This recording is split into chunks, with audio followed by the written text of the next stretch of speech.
天赐千万瑰宝，滋养音乐新生，欢迎来到浙江卫视大型励志音乐节目《天赐的声音》第6季。我们先热情的掌声欢迎一下我们的新朋友，欢迎黄丽玲、安利。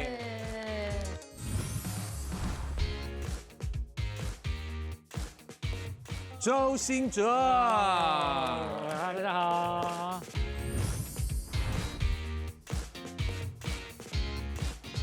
欢迎我们的好朋友李玖哲，拍手。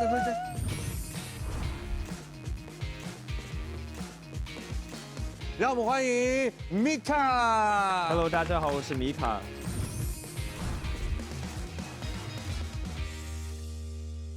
天赐的声音第6季第2赛段，6组音乐合伙人已经组队完成。首先进入先声夺人环节。本期关键词：台词创意挑战。本期短视频需要融入相关的台词，可以是对知名影视或文学作品的经典还原，可以是网感二创，也可以是情景演绎。我们先来看第1组音乐合伙人。坚持，爱你是孤单的心事。我一直在等你。从我知道你会出现的那一刻起。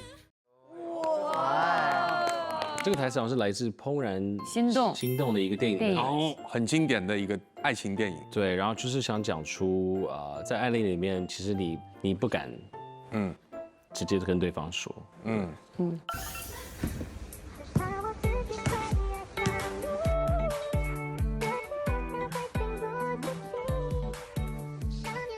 杉菜真的好紧张。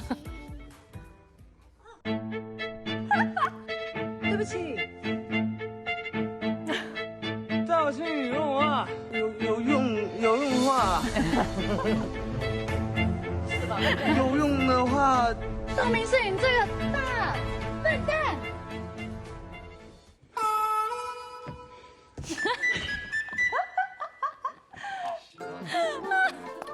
哎，很有创意。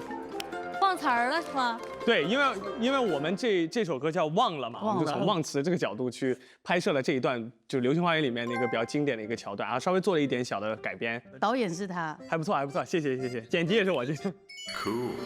因为歌是比较情歌的路线嘛，对，想说就用比较幽默的方式去展望了这件事情。不用，我跟你说，阿令的演唱会上，这就是他的人设。原来是找到了舒适区哈。对。干啥去？上班啊？不上班行不行？我不上班，你养我呀？这话说的，那走。我说的每句话你都已听不见。这段其实为什么要加进去呢？刚刚结束就很好。对呀。不后悔曾经爱过，够了。哭过痛过都值得。如果难过也不要忘了我，忘了我吧。耶，好，哎，东北爱情故事。东北喜剧之王。我就当时只是给了我的就是一个说，哎，远哥我们要改编台词，就改了。前面就开始演上了小品。对。真是宝贝啊，人生又何止这样？我们在世上是为了感受阳光，看日落潮涨，听晚风叫。日落潮涨，他这是。树叶会分。哎呦，还有分镜呢。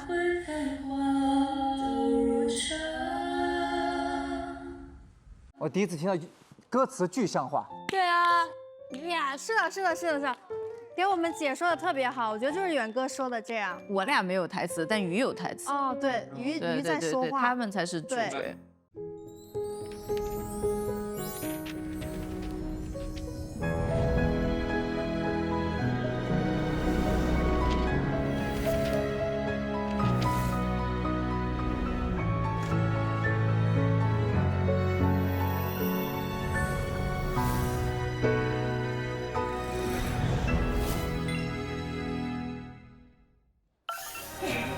去就是一场大雨，即使感冒了，还盼望再淋一次。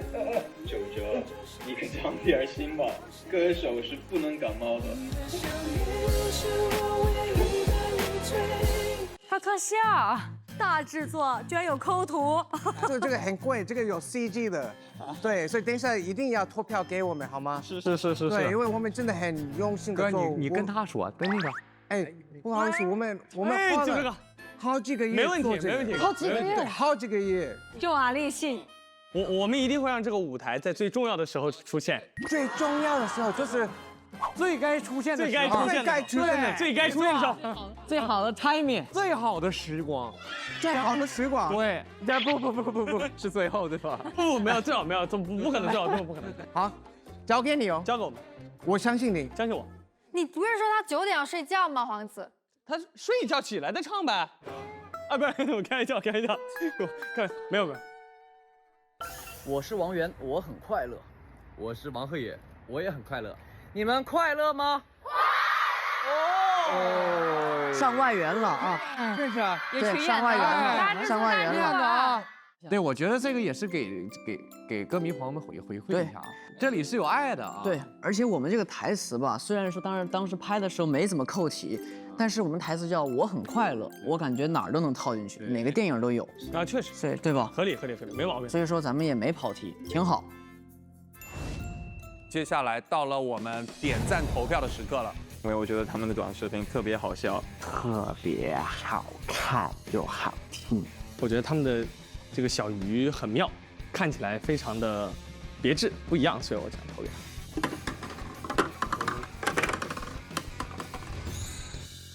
每种声音都是天赐先生，鲜活情绪与您共鸣。接下来我们先来听听这一期歌迷朋友写给皇子的内心留言。他对皇子说：“皇子，看你在舞台上带着对音乐纯粹而炽热的爱，不断的突破自我，把对音乐的热忱化作一个个动人的音符，奏响触动灵魂的旋律。特别期待在天赐里和你一起奏响音乐狂想曲。”啊，谢谢，就是希望他可以继续在生活中收获许多自己喜欢的作品，也被一直陪伴着。对，好，开心快乐的祝福，谢谢。好嘞，我们来看看双王组合，王源、王鹤野，我很快乐。来，3实赞，实赞太多了，可能一个没有。2、1，哎呀，专辑封面，卡了，换票了，谁给我换了票？谁给我把票换了？完了！张靓颖、姚小棠，这条小鱼在乎，至少4票，不能有5票吧？这个，然后发现有6票。3、2、1，五赞！哇！为什么会这样？不是跟皇子说的一模一样。不是。看看李玖哲、Mika 夏天会有几赞？最少有4个。哥你就说2，4个就没了。哦，是这样子吗？对。好啊，最少有2个吧。两个。 3、2、1，谢谢大家。赢了。哎，可以。比0好。是。我们来看张碧晨、周兴哲孤单心事会有几赞呢？3、2、1，一赞。不要这类说。张远、陈斌，感谢你曾来过。我们东北爱情故事。3、2、1。哦。最后我们来看看忘了4赞。天赐健康瑰宝，滋养音乐新生。首先有请点赞量排名第1位的张靓颖、姚小棠。就是特别感谢远哥带我拿金曲，谢谢。请选择一个我们东阳光鲜虫草礼盒，交到你们想要与其竞演的音乐合伙人手里。我们选我很快乐，也就是圆儿跟野子。哎呀，没想到啊！哎呦，太意外了。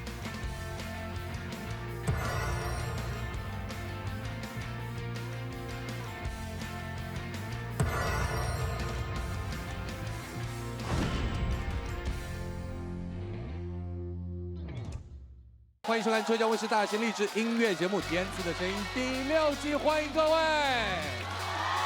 大家好，我是主持人陈焕，向每一位热爱音乐的你问好。明天呢是高考的第1天，新华社呢联合浙江卫视《天赐的声音》，一起为高考学子加油，送上一首特别的歌，愿他们落笔生花，愿他们圆梦惊夏，通过自己的努力，种下的梦想种子都能够开出灿烂的花朵。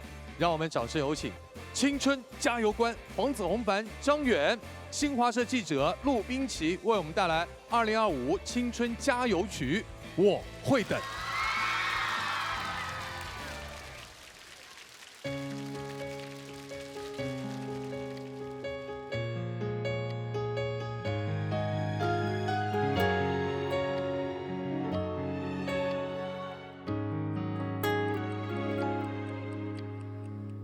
我想学一个遨游太空的魔法，把所有心愿都在夜空中下，陪着所有星星在梦里越长越大。我想风也不知道它该要去哪，我想落叶也会偷偷想家，学会了眼泪当作汗水偷偷的擦。我会等枯树生出芽，开出新的花，等着阳光刺破黑暗，地狱里朝霞。我会等一场雨落下，把回忆都冲刷，再与你一起去看外面世界到底多大。我会等冬的雪融化，蒲扇里的夏，守着深夜里的星星，眨眼不说话。我会等故事里的你再给我讲笑话，相信美梦和你总有一天会先到达。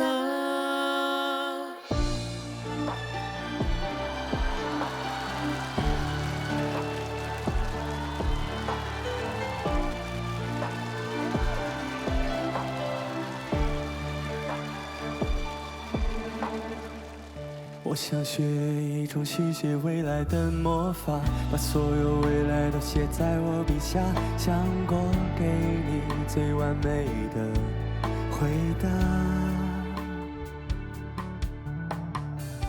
我想雨也不知道何时能停下，再坚强的人也会偷偷想家，学会了眼泪当作汗水偷偷的擦。我会等枯树生出芽，开出新的花，等着阳光刺破黑暗，第一缕朝霞。我会等一场雨落下，把回忆都冲刷，再与你一起去看外面世界到底多大。我会等冬的雪融化，蒲扇里的夏，守着深夜里的星星，眨眼不说话。我会等故事里的你再给我讲笑话，相信美梦和你总有一天会先到达。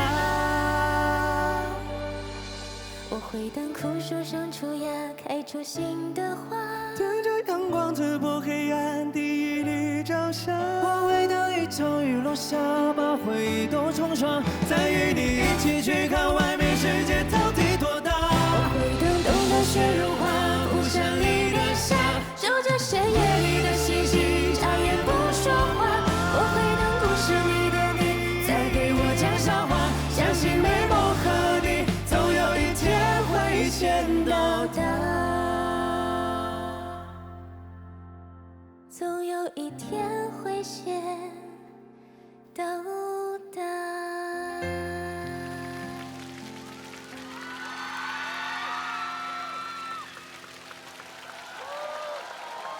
全场掌声响起，送给我们的青春加油官黄子弘凡、张远。特别欢迎我们中间这位是来自新华社的记者陆冰琪，欢迎您。大家好，我是新华社记者陆冰琪小陆。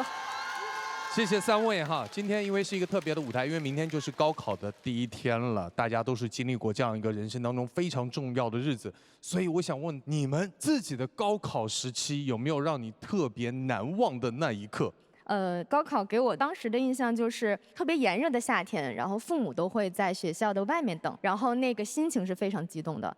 但是我觉得过程也非常重要，虽然我们都去追求那样的一个结果，但是要给每一个努力的自己加油。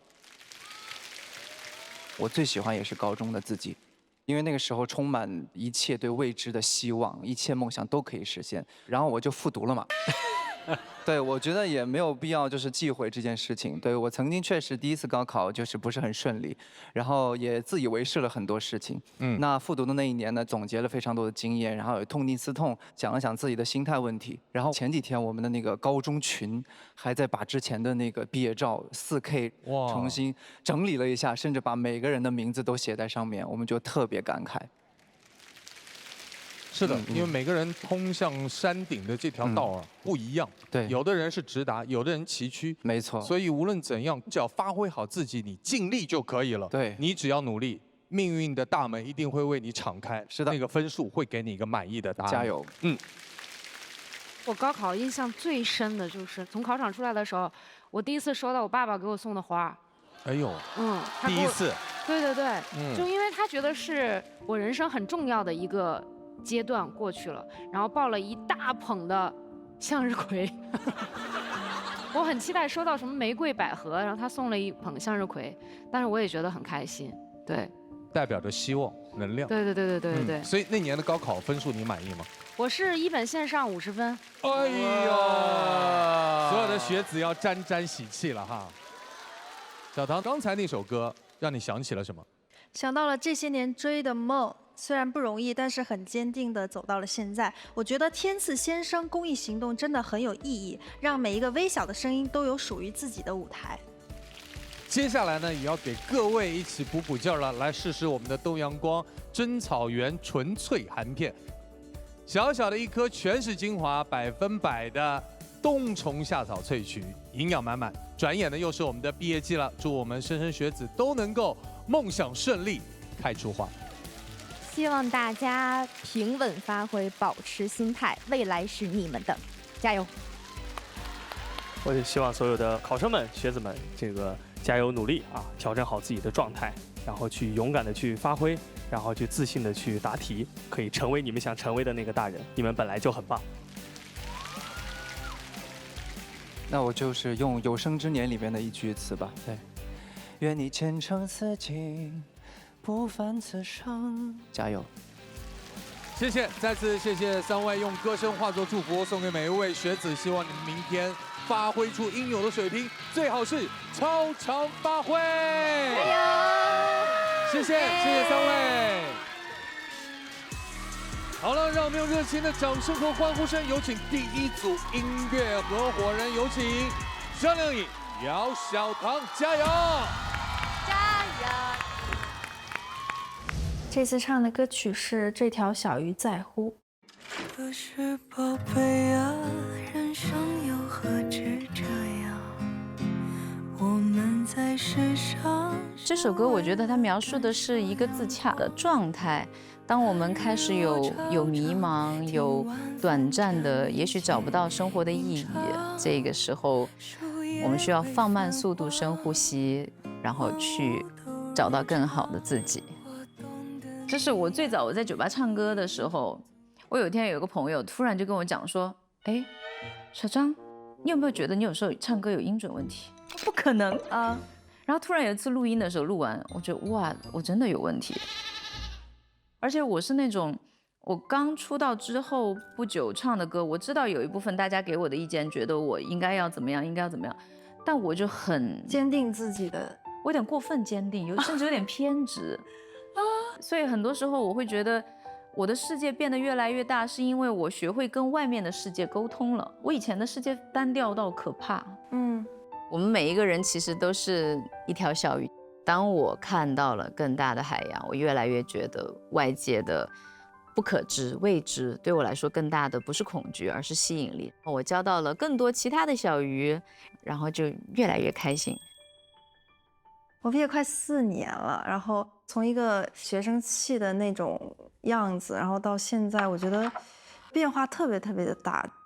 可能以前我会更多的考虑别人的感受，忽略自己心里的感受，然后现在可能我觉得做自己才是最好看的时候。你要相信你自己，你要接受你自己，这样的话别人才会去相信你，去接受你。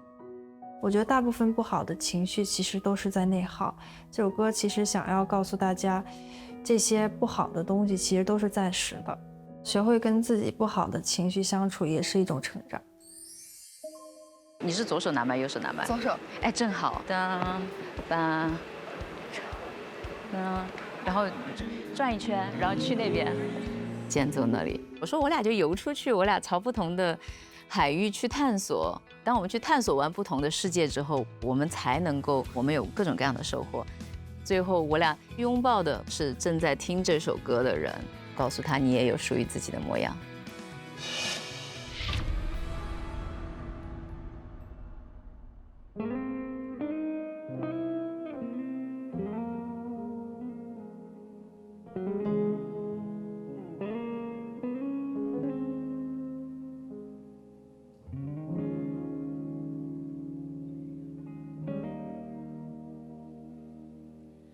今天的天空依旧蓝蓝的，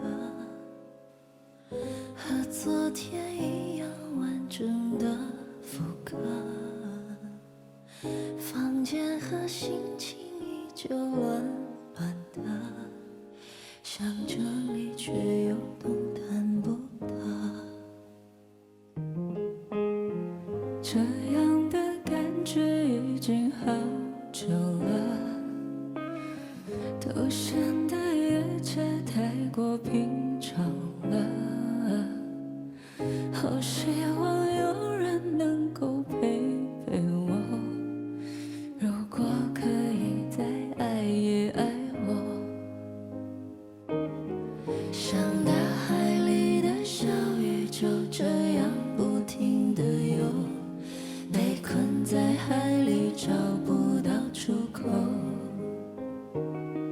只在做梦的时候才拥有一叶扁舟，能带我去安口。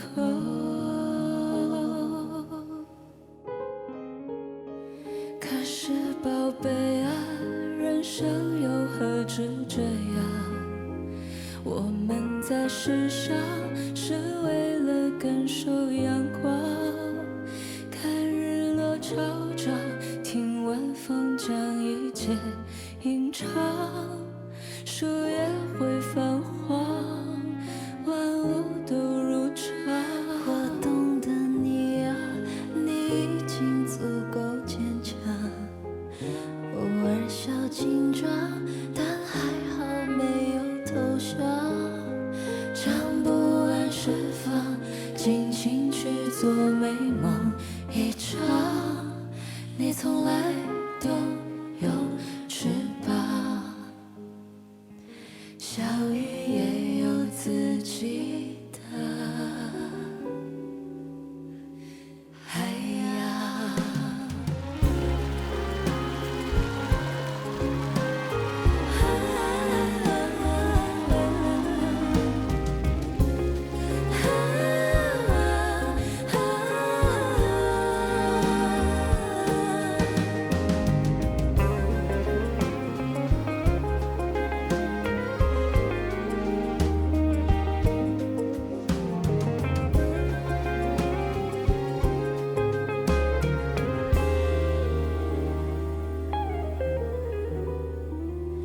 可是我们啊，渺小的依然倔强，不同的脸庞也懂彼此的勉强，规则和形状捆绑不了每次生长，未来虽无常，站在路上，爱你所爱的，去完成你心所想，眼泪越闪亮，不是在为谁沮丧，抬头看天上，将悲伤所有都原谅，不再害怕去远方，小鱼也有自己的海洋。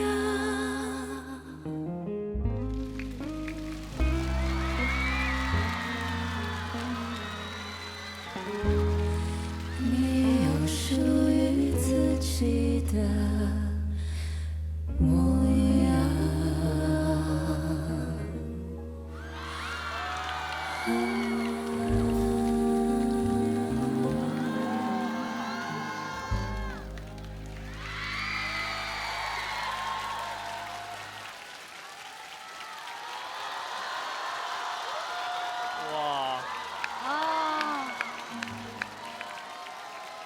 你先说说二位为什么选择这首歌吧。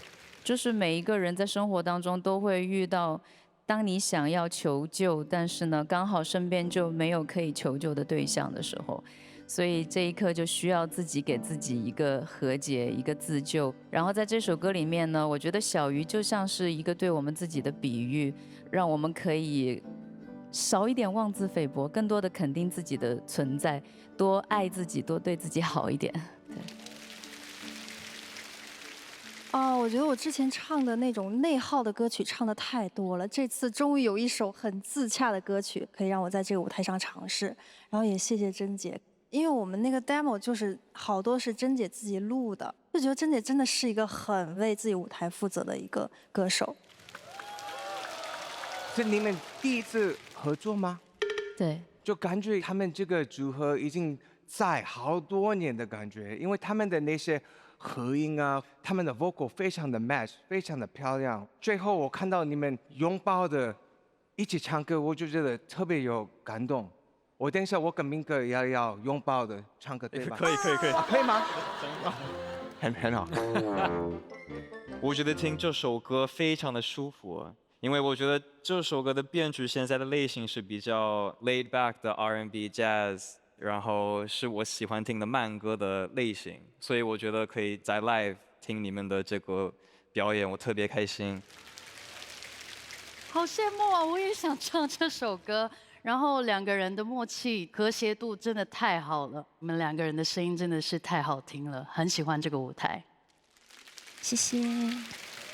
因为这首歌和声的话，它不太像通常的，要么在主旋的上面或者是下面，它是12在下面，12同度，12在上面，它是一个穿插的形式，就像两个人聊天的时候，哎，你说的对，这就是同度的时候，然后哎，我跟你有不同的看法，那可能就是在一个不同的维度，然后或者说我就着你的话，我还有更多的理解，它就是一个聊天的感觉。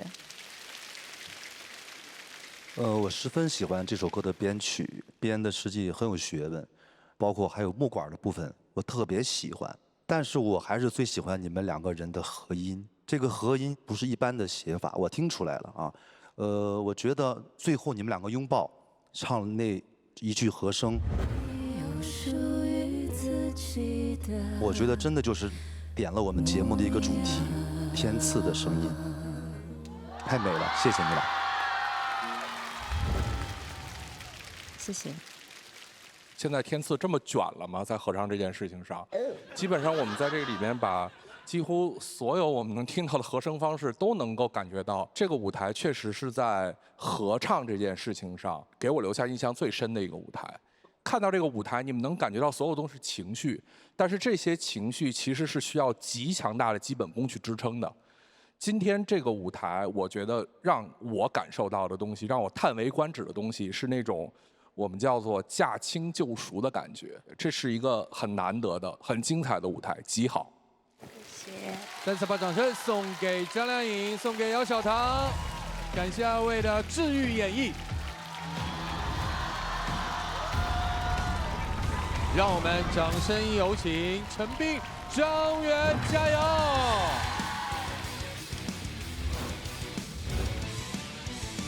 因为我跟远哥10几年的朋友，所以我们就是非常的熟悉彼此。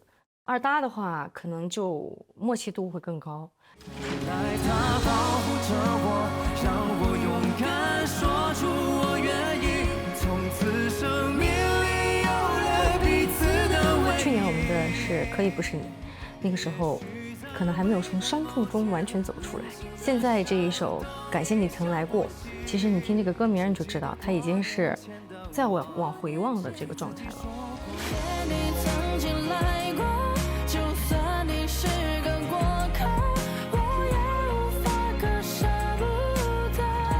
你才不是一个没人要的女同学，然后谁会不厌其烦地安慰那无知的少年？就是他俩一定都是那种青葱的那个时光。对对对。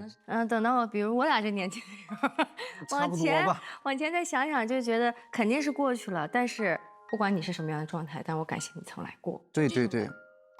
可能在某一个时间，或者看的某一部电影，或者你看到了某一本书，让你突然间回忆，直接拉回到10年前，你跟你的初恋在校园里的那个状态。这个歌我觉得，如果是我们俩唱的时候，应该是那种已经释怀了一部分的那种情感，但是还有一些温暖在里边，还有一些小调皮，还有童真，曾经我们俩共同的美好的回忆在里面那种感觉。对。我在分析这首歌的时候，我本来以为我是那个成熟的人，但后来慢慢的，后来会发现，当他看到曾经的那个女生，他还是会变成曾经的那个少年。哎呀，这个歌挺好的，唯一的难点就是 rap。你给我演示一段行吗，张老师？你是我这一辈子最最难忘的关卡。我抱着吉他，被暴雨淋伤，到你家楼下为你四处游荡，做了一个只会歌唱的傻瓜。哎呀，好甜呐！她是甜妹呀，我真是。那到我这儿，我怎么感觉我好像就没你这么甜了？就是你是一直是坚定的是说，咱就忘了我吧，忘了我吧。那我就得忘。你就是得忘。好，我懂了。首次体验 rap， 虽然说之前没有经验，但是我觉得因为是合作舞台，你身边还有一个队友，就不会那么的紧张和害怕。就我跟陈明年纪算比较相仿一些，然后也经历了一些自己生活和情感上的波折，所以可能在唱这种歌的时候就会比较有体会。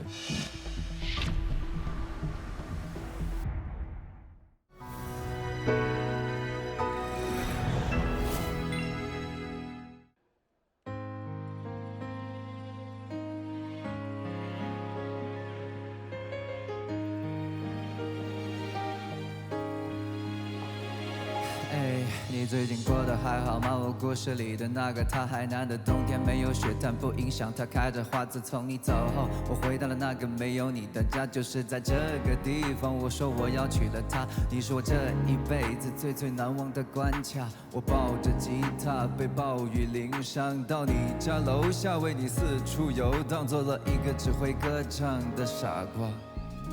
你才不是一个没人要的女同学，谁会不厌其烦地安慰那无知的少年？我走进了你的世界，别怪我太耀眼，我愿意用我10年奋斗换一个傻的笑脸。你当时特别的可爱，但能不能靠近点？你不说真心话，你让我怎么为你大冒险？曾经的照片还留在那个房间，曾经的一切还印在我心里面。感谢你曾经来过，就算你是个过客，我也无法割舍不得。我说的每句话你都已听不见，回忆的一幕幕不断的在浮现。不后悔曾经爱过，哭过痛过都值得。如果难过也不要忘了我，忘了我。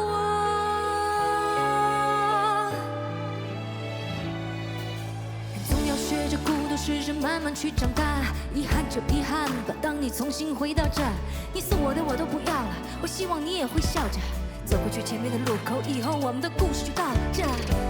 嘿，干嘛不讲话？我希望你过得更好，我也不会放不下。别继续看着我，你确实应该听你爸。只有看着你的背影，我才能说出心里话。曾经的照片还留在那个房间，曾经的一切还印在我心里面。感谢你曾经来过，就算你是个过客，我也无法割舍不得。我说的每句话你都已听不见，回忆的一幕幕不断在浮现。不后悔曾经爱过，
没想到这灯光颜色跟我还有点关系呢。皇子呗。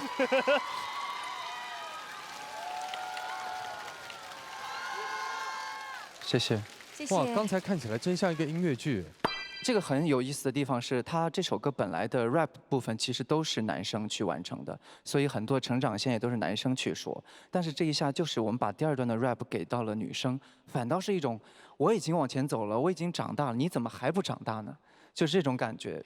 其实女孩也没有特别走得出来。对。今天我有一个小的设计，但是你们看不见。哦，在哪里？让我们看看，方便吗？哎呦，在这里。裙子配球鞋是吧？对。这个东西是对我们曾经那一段轻松时光的纪念吧，没错，和回忆。对，可能成长就是这样，男人就是装，然后女孩在隐藏。特别是最后的那一段，忘了我。这段很妙，其实他想表达的是不要忘了我，但是我们俩眼神都是忘了我，我们只强调最后那3个字，忘了我，忘了我。为什么要这么强调？就是因为忘不掉。哎，是的，对不对？我觉得远哥唱的像一首小甜歌，对，很幸福。然后冰姐进来之后就感觉，哎呀，怎么开始揪心了？对，我还跟珍姐说，他们灯光真的很不一样，哎。对，今天是一个三个人的一个合作舞台，也感觉台上还有皇子啊？为什么？最后结束的那个灯光。哦，皇子是吗？对。展开一下我的喜欢呗，我觉得这首歌其实特别惊喜，因为这一次的远哥显得稍微眼镜不戴谁也不爱，然后有点骨气了，装的嘛。对，但我觉得你们的配合还是我觉得特别好。谢谢，谢谢皇子老师。上一期节目我就对远哥的这个声音，包括他唱歌的方式，我就觉得我超级喜欢。就是咱们说 rap， 要不然就是特别快、特别炫技，但远哥还是用了一种像在讲故事的方式，但他又非常在那个节奏律动里面，就有了一种很独特、大家都复制不了又很好听的远哥式的 rap。谢谢。然后包括你们的演绎、你们的演唱，是真的让我们走进了那个故事里边。谢谢。谢谢。因为我没有听过以前的版本，那我会觉得这首歌那么多歌词会怎么处理？谁知道你出来就直接 rap 这件事情很棒，卡在了那一个节奏上，然后踩得非常准。这件事情也是苦练的结果。然后这个故事也说得很好，很有可信度。后面那个地方陈斌有一个很高音的拉上去，是吧？哇，那个太猛了！天哪，就让我听到那个哇，对，陈斌就是这个那么有爆发量的那个歌手，特别厉害，特别厉害。他本来就是那个很会爆发的人，特别棒。谢谢老师。我觉得这个说唱呢有点奇妙，可以说2位在说唱这件事情上毫无经验。对。这种毫无经验呢，就让我听得有点想笑。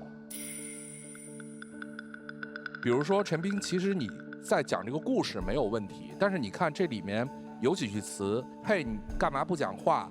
我希望你过得更好，我也不会放不下。这一段的感情，就是我不知道你是怎么理解的，好像你这个人从来不会生气一样，就是你永远在笑着唱。嘿，干嘛不讲话？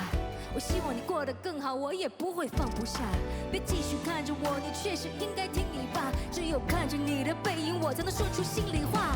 你笑着唱，就感觉到真的是不会放不下，并且在这过程中觉得这个张远就挺惨的，他没有一个正经的在这个爱情中的地位一样，就这些东西还是让我感觉到有点戏剧性的，对。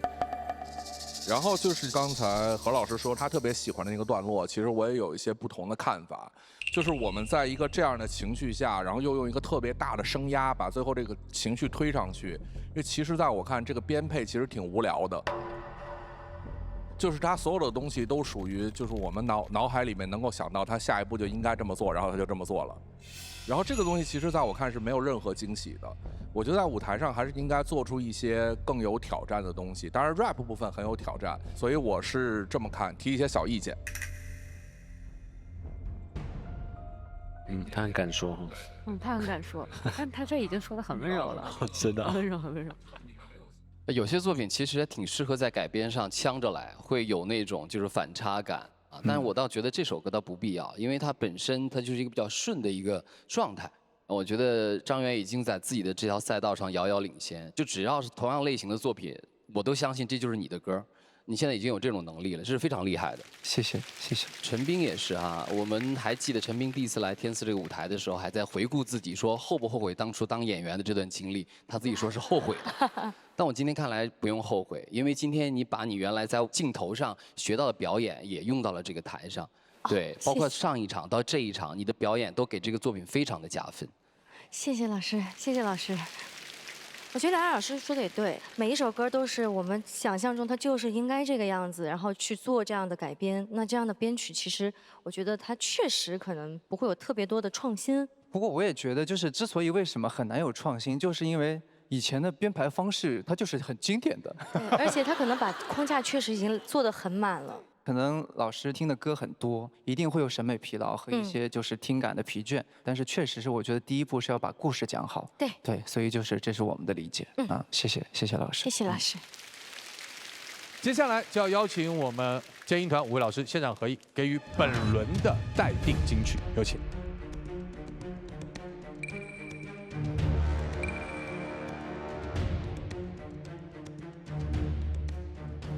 音乐购燃，滋补药仙，开盖释放鲜活力。东阳光鲜虫草能量时刻，有请建音团揭晓待定金曲。精英声音鉴赏团一致合一，本轮待定金曲为张靓颖、姚小棠《这条小鱼在乎》。恭喜靓颖，恭喜小棠，也要谢谢张远成斌。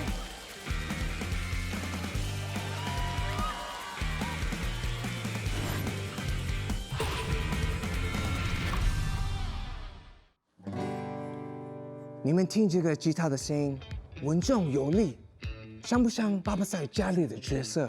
沉稳可靠。父亲节快到了，你们打算送什么礼物给爸爸呢？那必须就是我们东阳光冻干鲜虫草礼盒啦。他们呢，不只是爸爸，更是有故事的老男孩，也值得被鲜活对待。礼盒实在是太有质感了，精致的包装呢，送出去也特别的有面子。没错哈，面子有了，心意也到了，更重要的是把健康送给父母。我们的冻干鲜虫草采用的是 FD 宇航冻干技术，锁住更多营养成分，也锁住爸爸的好状态。这不仅呢是对于身体的滋养，也是对我们父子关系的滋养。哇，太好了，正好618快到了，我要多买几盒，让祝福提前到家。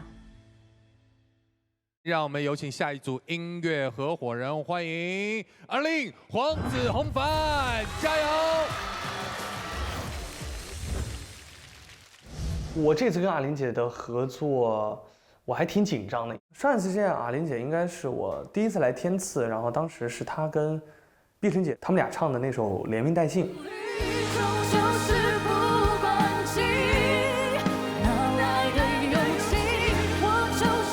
每一次来啊，都让我期待的是，我又唱到了新歌，然后有见到去年的朋友，所以很开心，好像又是参加一个朋友的聚会一样。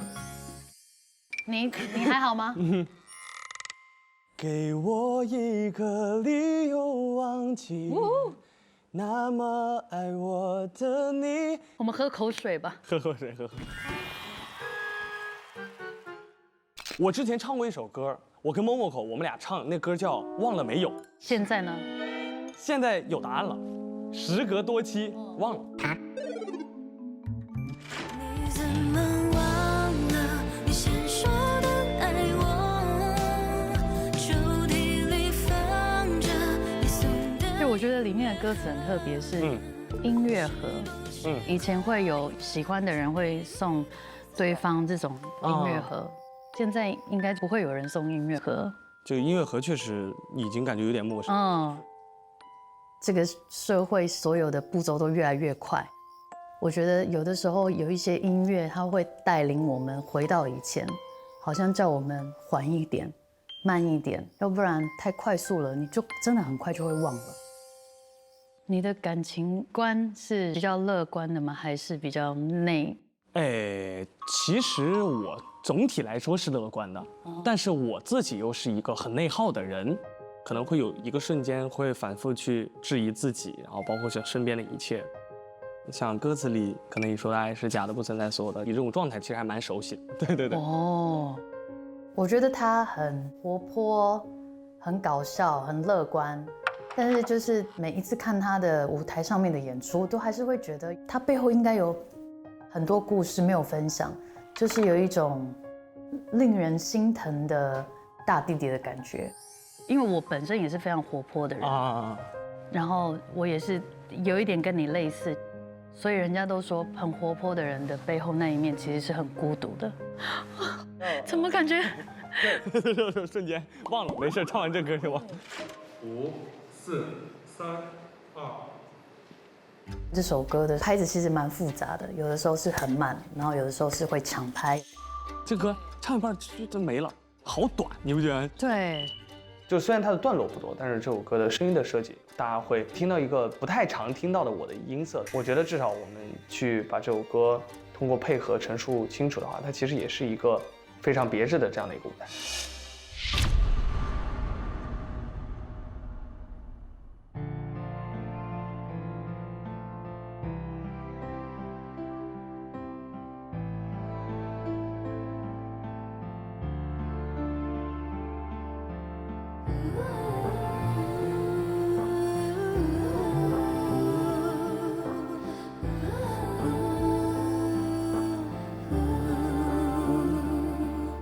其实我明白，结局会分开。我还在抱着手机傻傻期待，我也能释怀，爱或者被爱。你留下的衣服还在阳台。可能我没见过你说的那片海，可能你说的爱是假的不存在。我不知道怎么了，我还在期待能和你有未来。你怎么忘了你先说的爱我？抽屉里放着你送的音乐盒，是不是快乐全被你带走了？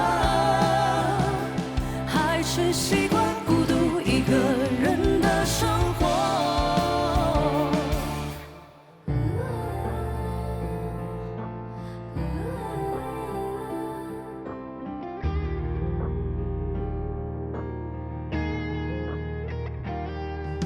其实我明白，我并不明白，结局会分开。我不想分开，我还在抱着手机傻傻期待。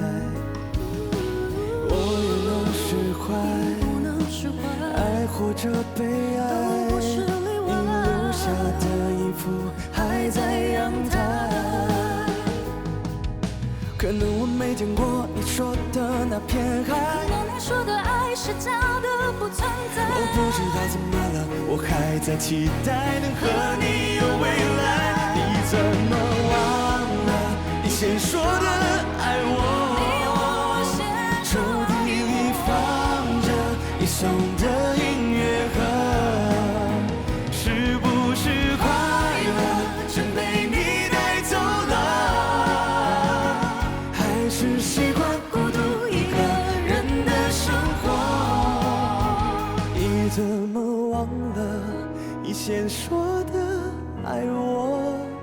抽屉里放着你送的音乐盒，是不是快乐全被你带走了？还是习惯孤独一个人的生活？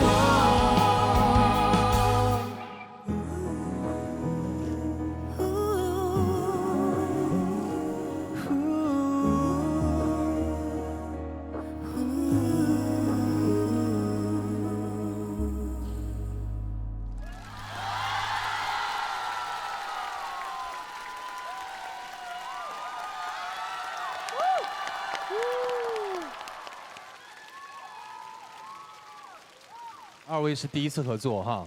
对，我第一次看到他的时候，我就觉得他蛮搞笑的，很会逗人家开心。然后这一次跟他一起合作的时候，我觉得他给我很多的安定感、安全感。其实我觉得这一次是我唱的最好的一次，因为他一直不断的鼓励我。没有，哪能是鼓励？唱完这首歌，我很快就忘了。这首歌有个魔力，就是唱完一遍我们就忘了这歌咋唱了。对，我们真的会忘，就有些要静的地儿。所以说，就是这一遍是我们配合的最好的一次，对不对？对，所以我真的很谢谢他，而且就是谢谢阿丽。其实他的技巧啊什么，他有的时候会教我，所以我觉得对，没有，交流，吓我一跳，交流对。然后这一次是跟男生合唱，我觉得也有一些不同的火花，因为我平常唱都是唱主 key 嘛，所以都没有在和，然后这一次的和声其实就是要很低很高，对我来说也算是一个新的挑战。我真的在现场看阿玲唱歌，我太感慨了。给我一个理由忘记你先说的爱我。就因为我觉得这么多年，你还是一点都没有变，然后还是这么好听的声音，然后还是那个纯的味儿，陈酿的味儿。谢谢。我觉得今天的这个版本播出之后，肯定会有很多人喜欢，因为真的就是配合的非常非常的好，而且到后半段的时候，其实真的很难。阿玲那个音区已经很高了，但是也是听感非常舒服，很喜欢这个舞台。谢谢。我喜欢姐姐很多年了，我是铁粉。然后从哪一首歌开始？哎，太早了。但我最喜欢的是有一种悲伤。哎呦，用清唱的方式表达一下你的喜欢，可以吗？好。有一种悲伤，是你的名字停留在我的过往，陪伴我呼吸，决定我微笑模样。无法遗忘。圆梦了！偶像在面前很紧张，有点。我紧张，我腿都在抖。从我喜欢姐姐开始，我就觉得她的声音让我有一种大地之母，感觉就有很多的触手和这种支脉，对，就把你现在站的这一块领域全部铺开。哇，我喜欢这个大地之母。对，非常有力量。真的很好听，我很喜欢，谢谢。我就觉得刚刚非常的感受这个表演啊，然后就黄子就唱的也非常好听，因为我今天是第一次跟他见面，然后跟他的个性有一点点不一样，我就看到活泼很可爱，就很帅气的男生，但是今天唱歌的时候也是非常的深情，我就觉得哇，太厉害了，有点像我。年轻的我骗你，没有，你帅很多了。没有，谢谢。阿玲姐姐不用说了，我就是从小时候一直听她的音乐长大的，所以我就觉得今天在那么近距离的阿玲的声音，我就觉得很幸福，谢谢，很开心，谢谢，Thank you。我想说，我跟阿丽姐其实很有缘分。我记得我还没出道的时候，有去看阿丽姐的演唱会，然后我当时就觉得 ，Oh my god， 我也希望有一天也可以像她一样，在舞台上唱歌这样。之后很不可思议是，竟然出道后我还可以写歌给阿玲姐唱，像《幸福太短》啊，《挚友》。对，写了很多首歌。刚刚在看你们舞台，我觉得这首歌也非常不好唱，然后你们的和声很佩服，那个高音跟那个整个转折。好听，谢谢。我觉得这首歌信息量太低了，只有2段非常简单的歌词，所以我会觉得这个舞台是略让我失望的。对于这种作品的改编呢，天赐的舞台上有很多很好的例子，比如说在里面加 rap， 比如说像鹤野去做过这种 mash up， 但在这首歌里面，我觉得挺遗憾的。就是这些能够扩充信息量的东西一点没有，所以就成了一个很短的听2位歌手唱得很好的这么一个舞台。但其实2位歌手都不缺唱得很好的舞台，对吗？这首歌放在2个人的作品里面，那一定是平庸的。其实没有，就是我其实跟梁老师的想法是一样的，因为这首歌确实它的信息量极少，对，所以说王子是这么你别救了他，你不用救了他，我帮你讲，我完全不同意刚才梁元说的所有的话，啊，我完全不同意，不想听你讲，我帮你怼他，叫锐评梁元。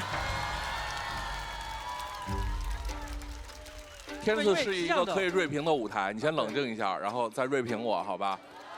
锐评剑鹰团。太好了，我终于看到了这一天。因为这样子，我觉得这首歌它是一个确实它的段落感是比较少的，可是因为我觉得今天原因是因为有阿令姐啊，就像你知道我来自广东，我们广东人最重要吃饭就是要讲食材的厉害，我们广东人很清淡，因为我们觉得食材厉害就行了。阿令姐来我了还要啥自行车呢？阿令姐声音是有 groove 的。就是他需要在编吗？我觉得不需要，他的声音里面就像加农炮一样，我就完事了。所以我觉得这样很好，我听起来就很爽了。我觉得爽一趟就好了呀。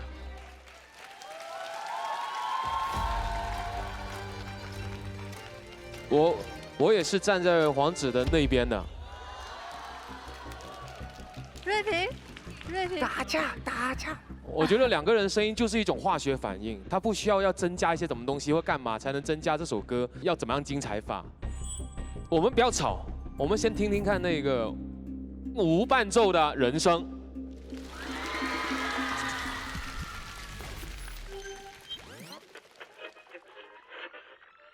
可能我没见过你说的那片海，可能你说的爱是假的不存在。我不知道怎么了，我还在期待能和你有未来。你怎么忘了你先说的爱我？抽屉里放着你送的音乐盒，是不是快乐全被你带走了？还是习惯孤独一个人的生活。是不是很棒？所以我一开始其实蛮担心王子的声音会比较像他本来的那个角色，就很小哥哥的感觉。但后面我觉得他能镇得住阿令姐的那个状态，我觉得还是非常惊喜的，对不对？尤其那一个和声的那个，还是习惯孤独一个人的生活，那一段真的进得太准了。太棒了，谢谢，没有。我必须要补充2句。其实这个舞台为什么要加的那么复杂呢？我们是不是就忽略这个节目的含义？我们叫做天赐的声音。所以2位今天不说把伴奏抛去，就刚才这一段的2个人的和声，就已经是天赐的声音了。谢谢。其实我提的这个意见呢，跟2人的唱没关系，主要是一个编配上的意见。我们去看这个歌词，这个歌不是一个大歌。那如果我们不在里面加信息量，也能展示2位的唱功。这个歌可以做得小一点，声音离你更近，就像刚才亮颖和小唐的那种演绎，把一个歌可以做得更动人、更婉转，这也是一种做音乐的思路。我另外跟大家说，我是很享受大家的批评的啊，尤其是他们4个特别爽。谢谢。所以我们要把掌声送给梁元老师，谢谢，更要送给黄子弘凡，送给阿令，谢谢你，谢谢啊。接下来让我们有请王源、王鹤晔，加油！我们这一期选择的歌就正如我们现在的状态，我很快乐。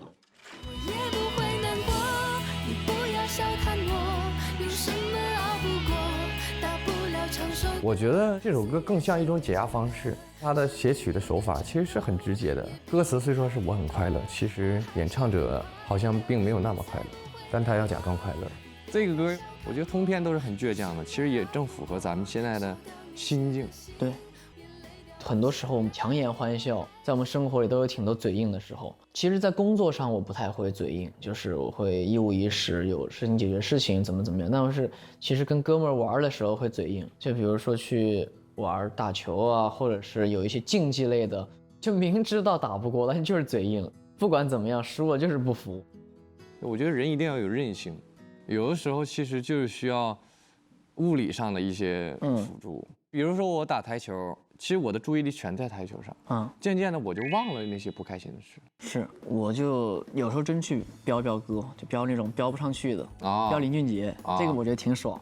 反正就嚎呗，嚎完其实就没那么多压力了。对。就像这首歌歌词是有什么熬不过，大不了唱首歌，真的很严重的事情，变成了就只是一首歌就能解决的事情，唱过了就过了。大不了唱首歌，虽然是悲伤的歌。好难啊，是高。其实这首歌它的演唱难度就是在于拉扯、心口不一、挺撕扯的情绪，它不是那种，也不是那种，它是那种。你懂吗？就是我要把劲儿释放出来，但是我又得闷在心里面那种很纠结、很撕扯的感觉。我才不会难过，你别太小看我，有什么不过。其实这个曲子唱起来还挺爽的，我希望这首歌能感染到大家，能帮大家从不快乐的状态走出来，我觉得就很好。天生好水，敬天赐好声。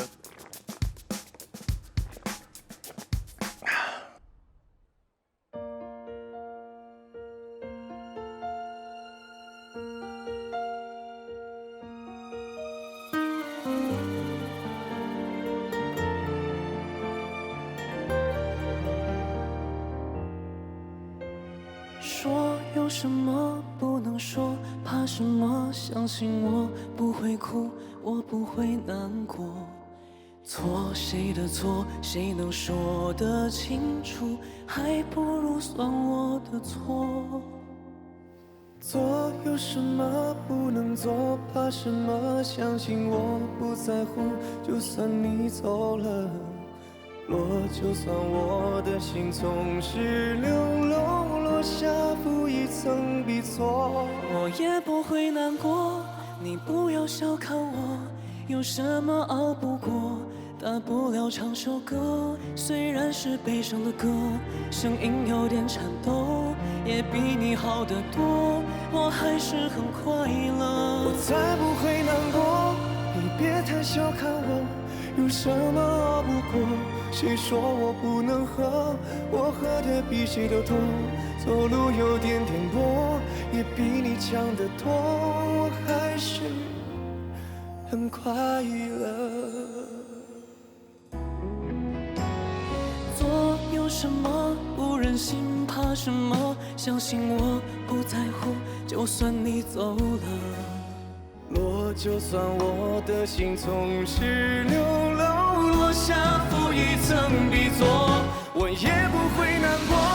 你不要小看我，有什么熬不过，大不了唱首歌。虽然是悲伤的歌，声音有点颤抖，也比你好得多，我还是很快乐。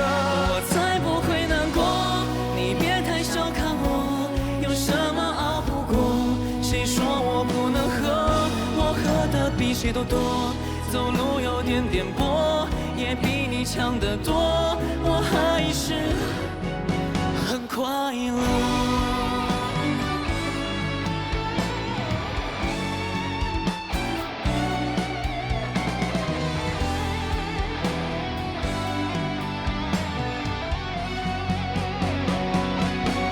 我也不会难过，你不要小看我，有什么熬不过，大不了唱首歌。虽然是悲伤的歌，声音有点颤抖，也比你好得多，我还是很快乐。我才不会难过，你别太小看我，有什么熬不过，烧掉你写的信，忘掉你喜欢的歌，绑住我的眼睛，眼泪掉不下来，我还是很快乐。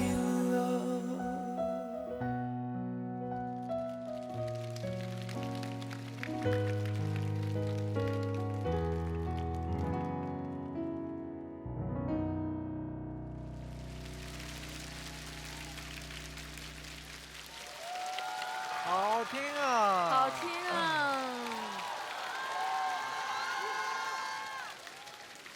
其实来天赐的声音之前，我对王源的印象其实是没有那么清晰的。但来之后，我才发现，我说哇，现在的弟弟肚子里很有货，好像在这个人生中啊，经历了几十年的岁月一样啊，非常的有货。我原本以为他是一个比较少年感、比较青涩的状态，但是我发现这个人真的很睿智，所以我很欣赏他。因为唱歌也很多年，其实之前也试过很多种唱的方式。来天赐之后，跟更多优秀的音乐人合作，其实是会帮助自己进步，帮助自己成长。对。这首歌叫《我很快乐》，所以我想问一下，二位对于快乐的理解是什么？我觉得很多事情，不管是音乐也好啊，自己的其他爱好也好，我觉得在路上永远是最快乐的。前段时间刚发了自己制作、自己作曲的一个专辑。这个专辑叫《燕》，我特别想用这张专辑来证明自己，因为即使他没有人听，当然了也有人听，啊，即使他没有人听，我也觉得我在这个专辑里我是很厉害的，所以这一刻我非常非常快乐。我现在觉得对我来说，很多快乐就是可以实现的小确幸，就叫做快乐。比如说，因为这段时间很忙，因为我最近自己开始管的事情越来越多，在工作上面，其实每天吸收着来自我的听众的爱，来自天赐的各位的这个跟大家交流收获的经验，然后每一个星期的练歌、唱歌、表演，让我站在舞台上更坚定，离我的听众们越来越近，离我自己内心的想要做的事情越来越近。我觉得这个阶段都很快乐。这首歌我之前听的版本是女生唱的，刘惜君老师。那在这一版呢，我听到了2个男人的倔强，就2个人在互相说：“你不要小看我，我一定不会难过。”然后我觉得2个人都有2个人的表达方式，而且特别的贴合这首歌，而且我很喜欢这种男人的倔强。我觉得在听到王源的声音的时候，其实也感受到他的一些强悍。然后也听到鹤野的温柔感，就是在告诉对方说，其实强我们也可以很温柔。就是听到这样子的声音，我觉得很喜欢。这首歌今天我觉得真的好适合男生啊，而且很适合媛儿这个年纪的男生，就觉得又心疼，然后又觉得很可爱。然后又觉得这也是一个男孩到男人的中间的一个经历，你就会很明白哇，这个时候这个唱法、这个音色、这个方式是刚刚好的，所以我就是特别感觉到很开心。对。其实原来一直以来，王鹤野的主歌是他的短板来着，但是现在他的主歌竟然让他修炼得如此的完整和完美，就是那个代入感。非常好，所以我也特别期待听鹤野的专辑，送哥一张，好吧？好。我觉得王源这首歌，今天你的音色的位置非常棒。我觉得从今天开始，你还努力的多唱歌，然后到你真的有一定年长的一些积累之后，你还会依然保持着今天这一个音色，然后你的历练、你的所有的风格都会去附加于你的音色的一些状态，所以你会越来越棒，也会期待这一天。还有一个小故事跟大家分享。据我所知啊，就王源是在录完节目之后，还会在酒店里面练通宵歌的人。我会觉得他很努力，好，加油！唱完歌晚上回去唱通宵。因为唱我想唱好嘛，所以就补课加练，反正。台下练歌，一张嘴，呀，不一样，就不一样了啊。我这一次其实你唱这首歌，我有稍微变一点音色，因为我今天气会比以前多一点。我以前的声音可能是，我也不会难过，你不要小看我，有什么熬不过。我会就是共鸣会挂高一点，那今天可能就是，你不要你不要小看我。你这样处理会好很多，因为很细腻。我以我的专业角度去看，就有很多歌你不用一定要追求那种很大很硬。因为你现在才是你真正的颜色，我会这样觉得。希望你可以去吸收更多好的东西。好的，谢谢老师。加油！变颜色。接下来就要邀请我们5位剑音团的老师现场合议，给予本轮的待定金曲的结果，有请。在这个空闲的时间，我向大家宣传一下我的新专辑啊。我新专辑叫《燕》，然后希望大家去听一下，谢谢。那我也宣传一下我新专辑啊！我的新专辑还没出，但快了，但快了。可爱。音乐购燃，滋补要先，开盖释放鲜活力。东阳光鲜虫草能量时刻，有请剑音团揭晓待定金曲。经声音鉴赏团一致合议，本轮的待定金曲为黄从凡、阿令忘了。恭喜黄从凡，恭喜阿令，也要谢谢王源，谢谢贺野。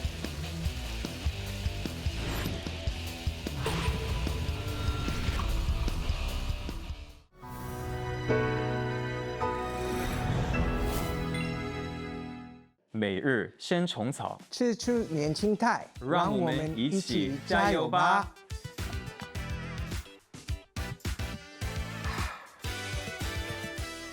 接下来来到我们最后一轮的竞演了，让我们欢迎李玖哲 Mika， 加油！开心可以终于来到天赐的声音。其实我已经想唱这好几年了，终于轮到我，我非常的开心。这个就是天赐的安排，我相信，非常谢谢你们。你有没有听过一个 R&B 歌手叫李玖哲？没有吗？对你没有？没有吗？对，我就觉得我跟你聊。你喜欢他的哪首？对不起，对不起。我喜欢他的一首歌叫《夏天》。Oh my God！ 是你的中文名吗？刚刚你说的是？哎，你是开玩笑还是真的？我的妈呀，这是你的中文名。是啊。不好意思，我们可以换个没有。我觉得玖哲老师是一个非常 nice 的人，我感觉我已经认识他了好几年。他知道 Nicky Lee 是谁，但是对，可是我也理解啊，对，我也是有一些那个中文的困扰啊。好，我们开始吧。今天应该是我天赐的声音的第5个舞台。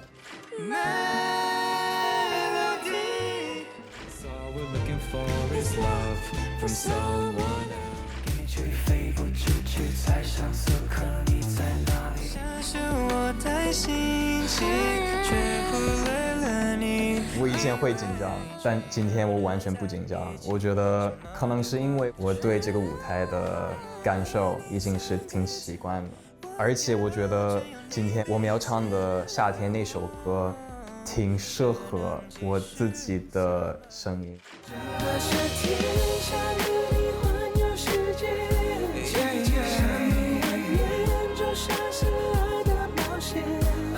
夏天这歌是我特别喜欢的，是因为周杰伦帮我写的一首歌。好几年前，我们一起去唱歌，还蛮紧张的，因为是周董坐我旁边，他跟我说他很喜欢我的声音，然后我就开口周董，你能不能帮我写一首？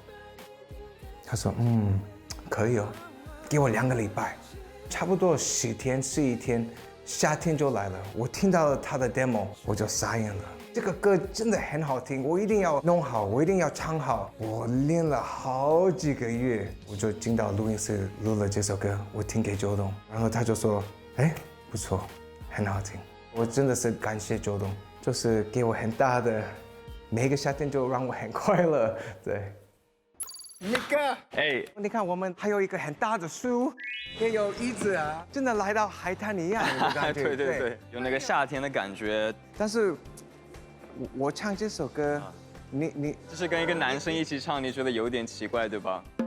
有一点尴尬。我看你的眼神啊，这首歌是我平常给女生唱的，但是这次在舞台上也不太敢看她。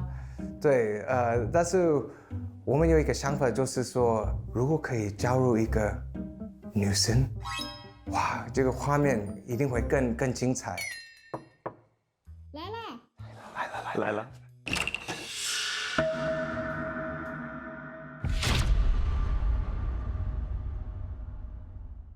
透心凉，新飞扬，活出你的爽。雪碧提醒您下节更精彩。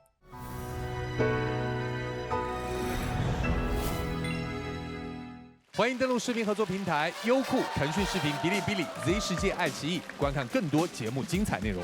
本期节目在微博发起了天赐的声音观后感点评活动，上微博搜索话题“天赐的声音观后感”，发表你的舞台观后感，就有可能被官方翻牌，赢取嘉宾签名照，更有1000元奖金等你瓜分。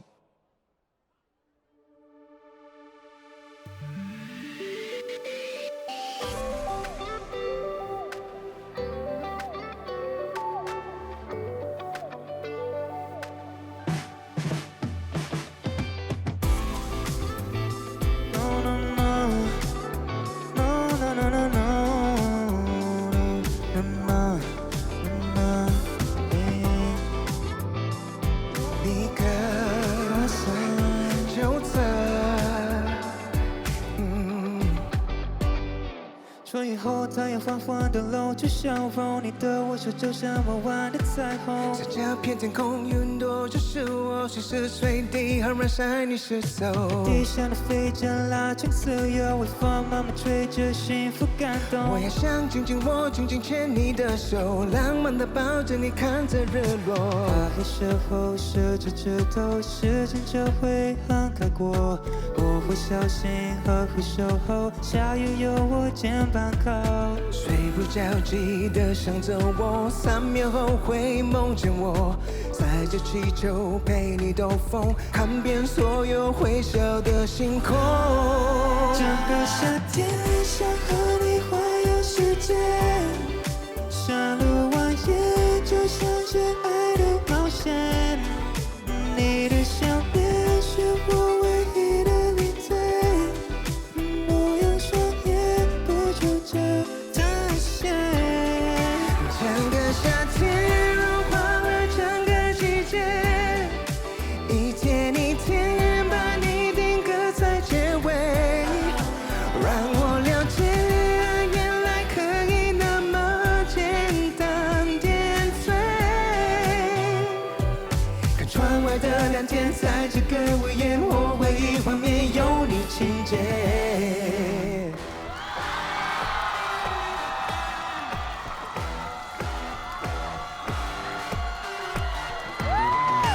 地上的风声拉长自由，微风慢慢吹着幸福感动。想牵起我，牵着你的手，浪漫地抱着你，看着日落。大黑时候，数着指头，时间就会很快过。我会小心呵护守候，下雨有我肩膀靠。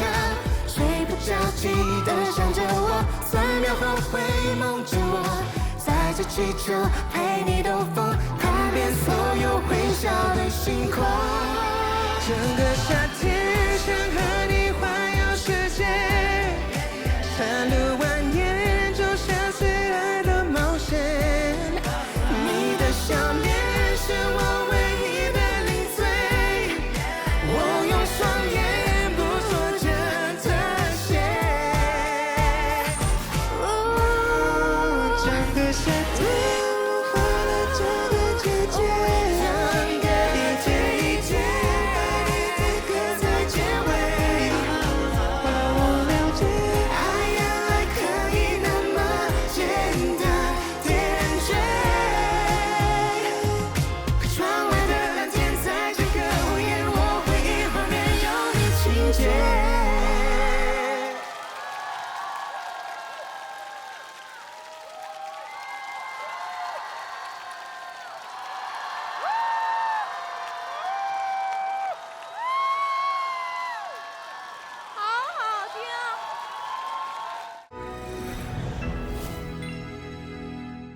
哇，这个夏天姚小棠好忙啊，怎么回事？你怎么突然出现了？因为我听说他们要有夏天这个舞台嘛，然后我就突然收到了这个邀约，然后我想了一下，《夏天》这首歌吧，两个大男人真的唱不出什么。大男人唱夏天，少夏点啥天就是吗？对，然后所以我来了。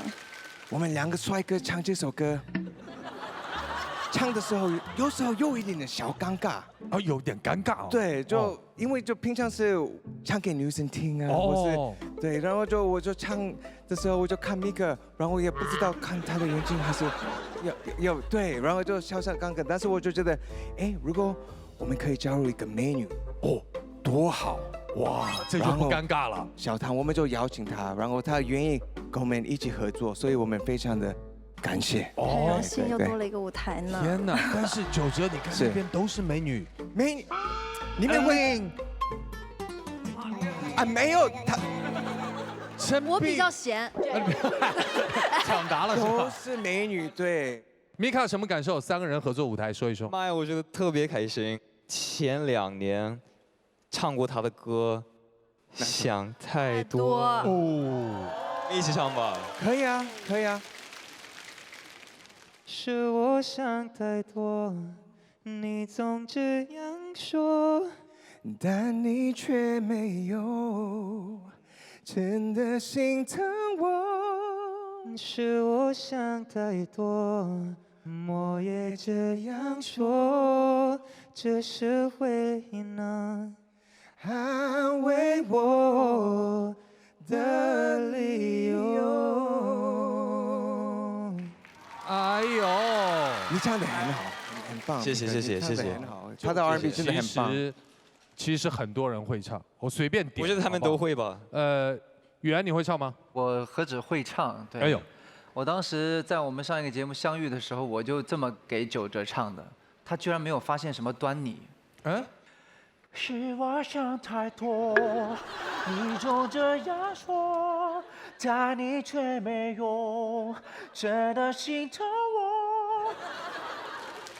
九哲，你现在发现什么端倪了吗？就是。你的脸一直想太多，是我想太多。远哥，你以为你在模仿，人家把你当小丑。我当时我以为我模仿的非常像，你是刚刚模仿我。哦，你看他真的不知道。哦呦，我都不知道，对不起，模仿的还可以了，还不错。你也挺会安慰人的。我特别开心。第一次感觉到这么开心的一个舞台在天赐上，而且有非常多的色彩。然后这次就感觉心情会突然就亮了。然后我特别喜欢就是米卡的声音，你现在不仅有 R&B 的那个味道，还有你自带 Auto Tune， 我感觉直接带电音。带电。因为我喜欢用我的鼻子，然后 combine 我七声。对，所以你找到了一个自己独特的方式，对不对？谢谢。哎，亮颖这次把自己的搭档放出去了哈。那不是我放上去的呀，是被他们俩拐跑的呀。哦，硬抢走了。就当然谁不想和小唐环游世界呢？哎呀，这2个男人都没有上车，后来。对，因为他最终选择的是我呀，这一期他是跟我唱呀。原来如此啊！我虽然知道小唐要上去，但我不知道上去干嘛。我就看他那个步伐，小步伐过去的时候，头发一撩的那个样子。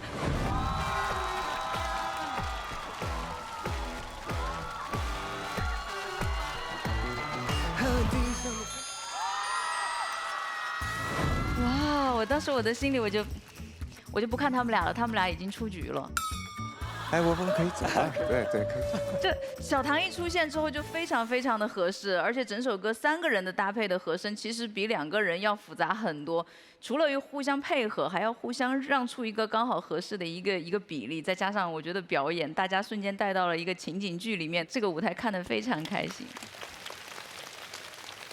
九哲歌，我国中就开始听他的歌曲，然后接下来有一首是《围墙》，你知道吗？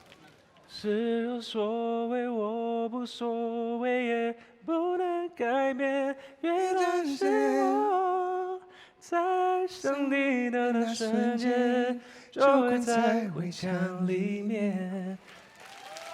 然后他在我的创作路程中也影响我很多。然后对，今天很开心又可以再见到他。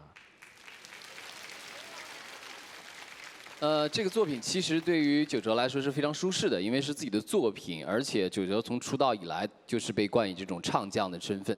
我想重点讲一下米卡哈，因为今天整个舞台的布置就是好像让米卡回到了老家的感觉，是吧？有点夏威夷的感觉，对不对？对，有一点这个感觉，就是这个树，然后这个沙滩的椅子，我觉得会让我想起我小的时候，是真的在晒太阳的过程。对，所以就是因为这个舞台设置，让你有了那种归属感。所以其实你看，你在天赐应该是第4个舞台了吧？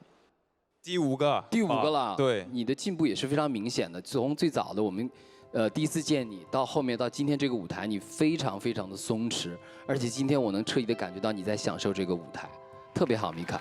谢谢。太棒了！我觉得看到这个作品，我觉得我已经忘记我是坐在这里建音团要去干嘛。我觉得整个就是享受过程，只要这一句。整个夏天要带你环游世界，你就会发现没有一个不会跟着唱或不会动起来，就那一个整个 groove 跟 vibe 是一个没有办法控制的事情。所以谢谢这个舞台，谢谢3位。我一开始觉得这个节目应该是2个人在荒岛。然后谁知道哦，原来小唐加入之后，让这件事情变得OK 是在海边，那是在享受阳光跟音乐的感觉。OK， 非常棒，非常棒，谢谢，太棒了，谢谢老师，谢谢。好，再把掌声送给3位，谢谢，谢谢你们，谢谢。接下来我们要有请最后一组音乐合伙人，让我们欢迎张碧晨、周兴哲，加油！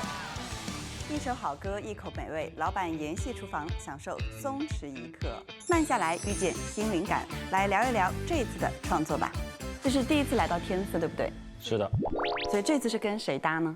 是跟张碧晨合作的是《孤单心事》，编曲是由我负责啊，很浪漫的一个编曲，很揪心的感觉。你是孤单的心事，不懂你微笑的意思。《孤单心事》它是台剧偶像剧《终极一班》的 OST， 我知道当时在2005年特别的火。这首歌表达，我觉得它是一种暗恋，喜欢对方，然后把你所有的想象你说不出来，所以你把它唱出来。第一次听到这个歌就觉得哇，它很好听，然后它的副歌也非常洗脑。如果在编曲，然后在整个男女对唱，我觉得就是一个非常有记忆点、好听的歌。好久没见了，21年，对我们4年没见面了。对，真的时间过很快。大家都对他的歌都很了解了，而且我觉得他很奇妙的一点是，他明明是一个阳光大男孩，但是总写那种很痛的歌。Eric， 我认为他是一个非常优秀的音乐人、制作人，他自己有非常多很优秀的作品。这一辈子都不想失恋的爱，好想听到你坚决说爱我，以后别做朋友。我觉得他写的歌就是很有他自己的表达跟自己的特点，然后歌词又非常戳心，很痛。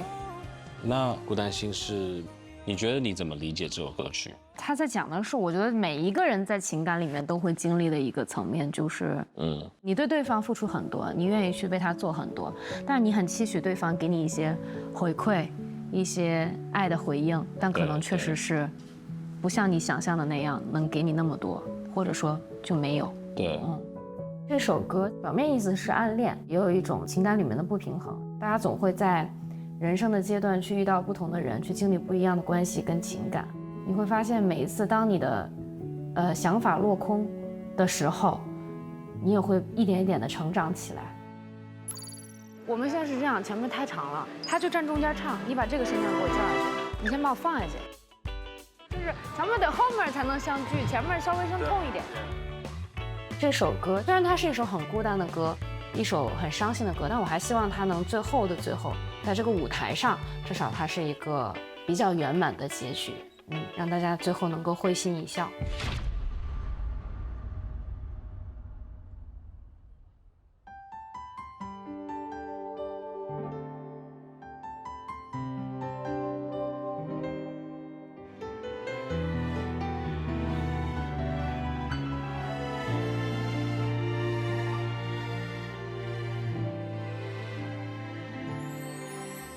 雨下在我窗前，玻璃也在流眼泪，街上的人都看起来比我幸福一点，用寂寞来测验，还是最想要你陪。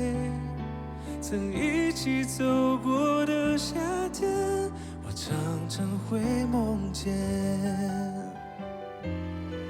我猜不到你真正的感觉，思念写成脸上的黑眼圈，有的时候我宁愿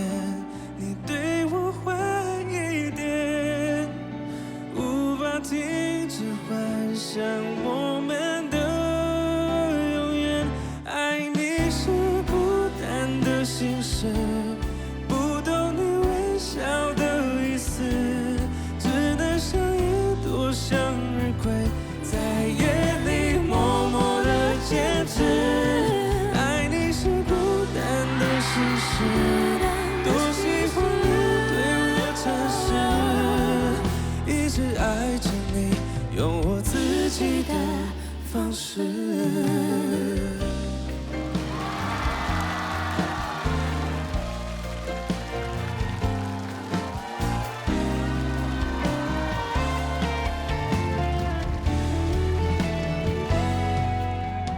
我在你的心里有没有一点特别？就怕你终究没发现，我还在你身边。我猜不到你真正的感觉，思念写成脸上的黑眼圈。有的时候我宁愿你对我坏一点，无法停止幻想我们的永远。爱你是孤单的心事，不懂你微笑的意思，只能像一朵向日葵，在夜里默默的坚持。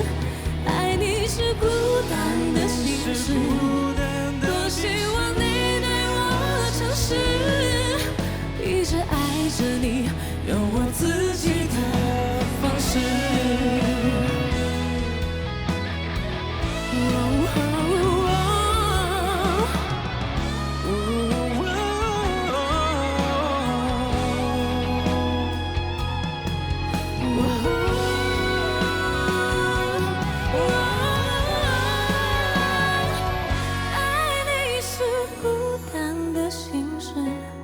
不懂你微笑的意思，只能像一朵向日葵，在夜里默默的坚持。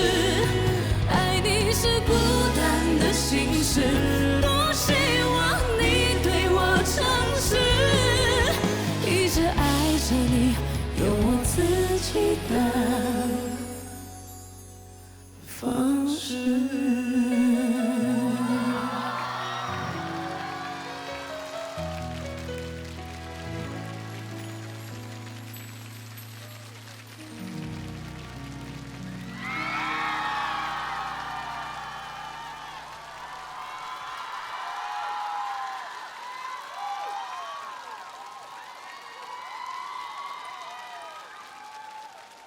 欢迎周兴哲第一次来到《天赐的声音》。大家好，对，好开心，终于来了，终于来了，是期待很久了吗？对，期待很久。这首歌《孤单的心事》，像我理解，我觉得它是一种暗恋。然后往往你在暗恋一个人的时候，你会有很多的想象，很多的不敢说。然后这首歌就是说不出来，然后我这样唱出来给你听。所以接下来我不禁要问一下二位，你们暗恋的经历是？有的，谁没暗恋过啊？哎呀，青春懵懂期。那个时候我的教室在2层，然后正对着操场，然后每次大课间的时候，他都会在底下打篮球。哎呦，运动少女。对，然后我每次都扒着窗户看。哦。因为当时他可以灌篮，我没有见过活人可以灌篮，你知道吗？然后我一下子就我天，太帅了，我的天。那倒也是。对。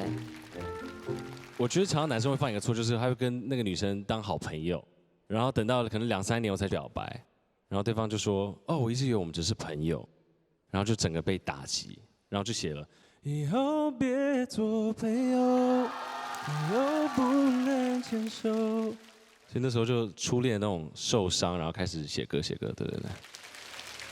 我年轻的时候很喜欢一个女生，所以我就觉得哇，还是用。我可以唱歌给她听，也许她会喜欢我。然后那时候她住2楼，所以我就去她的家，然后就像 Romeo and Juliet， 我拿了石头，然后就然后他出现了，我那个时候超紧张的，然后我就开始唱歌给他听，我闭着眼睛因为我也不敢看他，害羞。对，然后就开始唱。You are so beautiful to me, can't you see?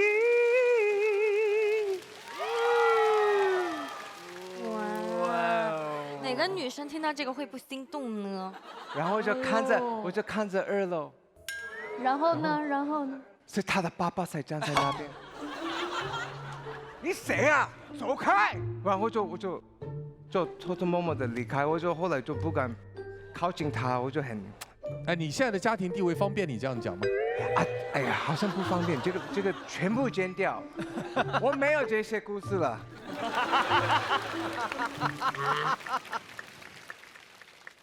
我觉得姐姐这几集真的变化好大呀，她好像一张嘴我就难受了，有那种四两拨千斤的感觉了啊。然后这是我第一次听艾瑞哥的 live， 其实咱俩合作过。我知道，我帮你写一首歌。对，我当时觉得哇，周兴哲帮我写歌了，我就好起来了那种感觉。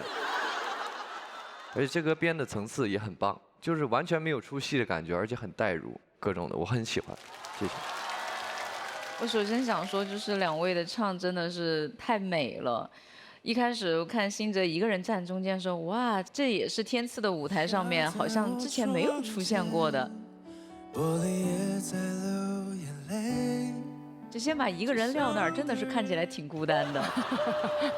然后到碧晨的和声开始出现，从先听见声音，然后再看到人，这个过程的设计真的是特别特别的唯美。或到后面整个歌的后半段情绪起来之后，再配合灯光老师的这个灯光，那个感觉就像是2个不在同一个时空的人，然后突然之间又可以连接到彼此，穿越过距离，然后又触碰到心里思念的那一个人，就那一瞬间太美好了。整首歌真的是非常非常唯美的一个爱情故事。当然，此刻，问一下我们现场的观众有没有想表达自己个人感受的？来，举个手，我们导演随机，有请。我是一名在上海工作的广告人，今天非常幸运可以在自己生日这一天听到这么好的一个表演。生日快乐！哎呦，谢谢。生日快乐！ 2位老师的表演都非常的精彩，但是那个周兴哲老师你唱的那句"爱你是孤单的心事"让我特别的有体会，因为大概10年前，当时我特别喜欢我们班的语文课代表，我对他的暗恋大概持续了3年，在毕业的时候，我模仿当时特别火热的一个电影叫《情书》，我就把想说的话写在了书签的背面，放在了书里送给他。 但是他一直没有任何的回应，直到10年后，我们碰巧又遇见了。他说他其实这些年一直带着那本书，当他把书拿出来，我看到书名的那一刻，我非常的感慨，因为那本书叫《追忆似水年华》。那一刻，我觉得不管暗恋的结局如何，我青春所有的情绪都得到了一个回应。 没有遗憾，人生也是遗憾吧。让所有孤单的心事留在特定的那个时段，或许就是最好的一个结局。谢谢，谢谢你，谢谢你的分享。我只要听到艾瑞哥唱到那个副歌，爱你是孤单的心事，我就问这首歌是您是原唱吗？他们说啊，不是啊 ，no 好，那就太像是你的作品的感觉，就传声很棒啊。 然后我会听到碧晨他的咬字很大的不一样，真的，我听到你开口的第一颗音开始，我会觉得是 OK 的，是非常棒。尤其舞台设计也非常美，非常厉害，看得出非常努力，非常用心。叫！因为我也是第一次听周兴哲唱现场，然后确实大开眼界。周兴哲的演唱，他是那种80、90年代那些华乐坛的黄金年代的质感。 但是它又有新的一些的 R&B 的音色跟转音的技巧，非常的稳定，所以我觉得很厉害。谢谢。好了，接下来就到了我们建音团的时刻了，要在最后一轮2首歌之间选择一首成为本轮的待定金曲。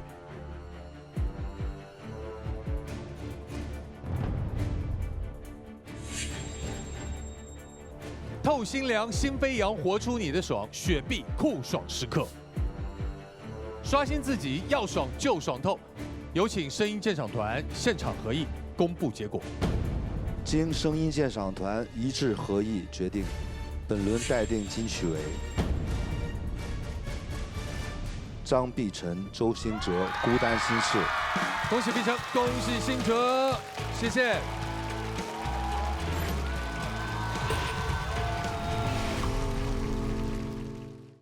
哇，刚刚舞台真是爽翻了。是啊，我感觉你的中文都爽透了。从翻唱到原创，从老外到补剪外，再多刷新几次都没问题。但是呢，我觉得咱们是不是还能再爽一点？来，让我们来一瓶清爽柠檬味的雪碧，让爽变更爽。酷爽舞台，一起加油！接下来，我们有请盲盒歌手登场。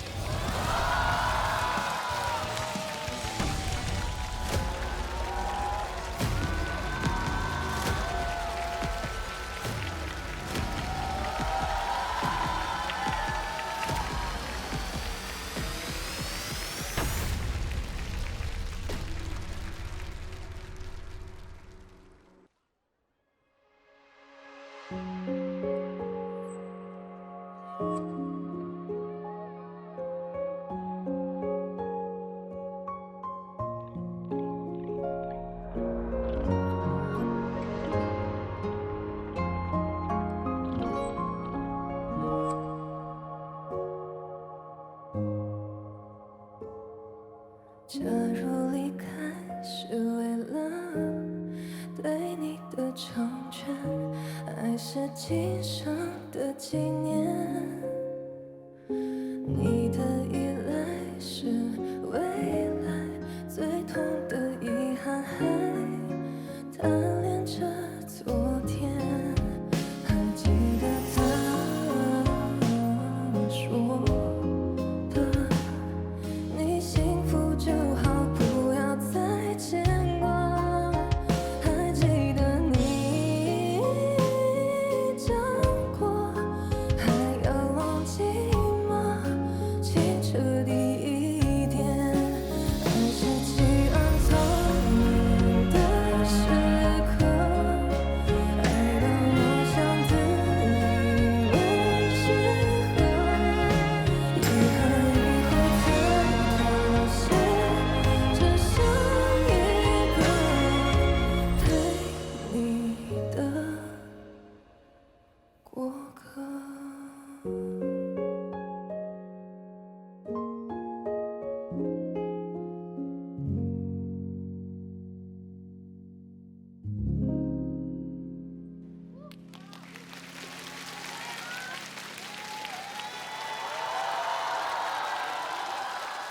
好好听啊！主持人好，大家好，老师们好，我是邹佩佩。刚刚声音非常好听啊，也非常的治愈。我想问一下，你本身是一个职业的音乐人吗？不是，我其实大学学的是广告学专业。哦，跟音乐没啥关系。对，然后毕业就在广告公司上班的。第一首歌是在公司那个高层没有人会去的货梯间里录的。货梯间里。对，因为我怕同事过去，我有点尴尬，就是在高层那个只有阿姨会去的地方录。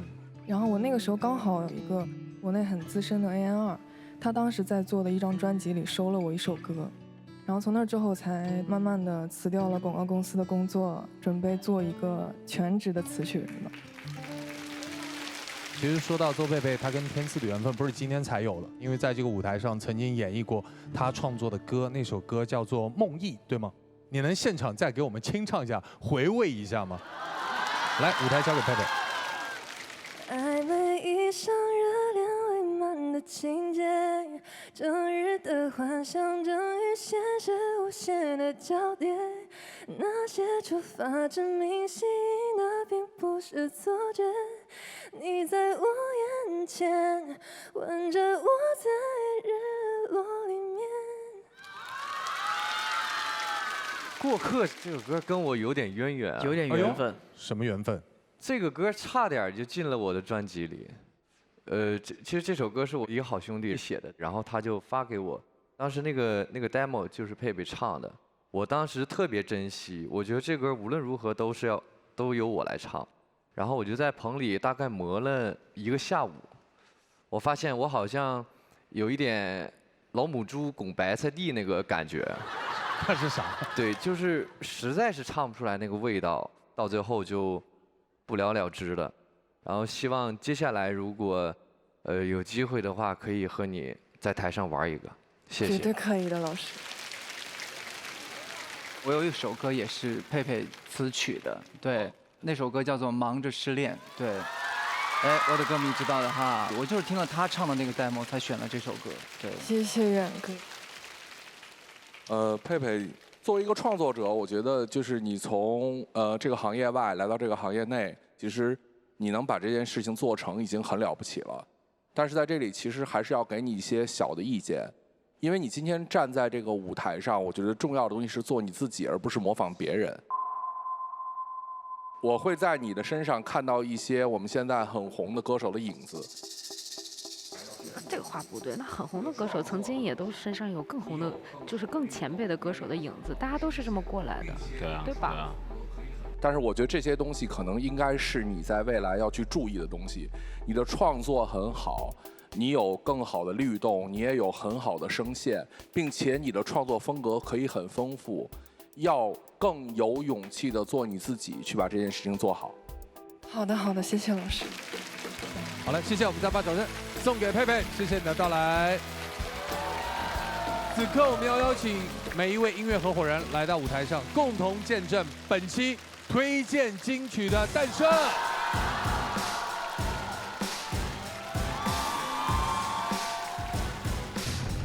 有请5位剑音团老师现场合影，给予结果。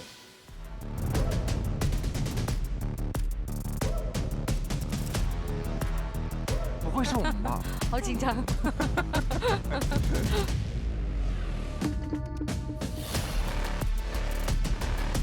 有请经声音现场团一致合议，我宣布，本期的推荐金曲为《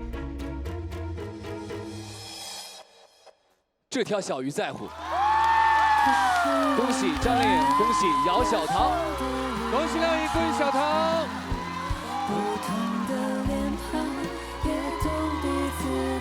东阳光鲜虫草甄选时刻，本期呢我们已经达成了100分的能量累计，成功解锁本期的公益拼图。请继续关注我们天赐的声音和东阳光鲜虫草官方账号，以及去东阳光鲜虫草品牌门店线下打卡了解详情，积极助力每一份天赐先生都是一份滋养，一起期待梦想绽放的那一刻。有请2位。2位帮我们拼上这个公益拼图。当然，我们还是要为明天的莘莘学子跟他们一起说声加油，好不好？来，让我们祝福高考的学子，3、2、1，加油！谢谢各位，让我们下期继续不见不散。欢迎一下我们回归的音乐合伙人海蓝木、王铮亮，欢迎音乐人陈立、贤子、王唯一，欢迎。你喜欢的人是我，你怎么可以喜欢别人？你喜欢的人是我，不准喜欢别个。陪你去看流星雨。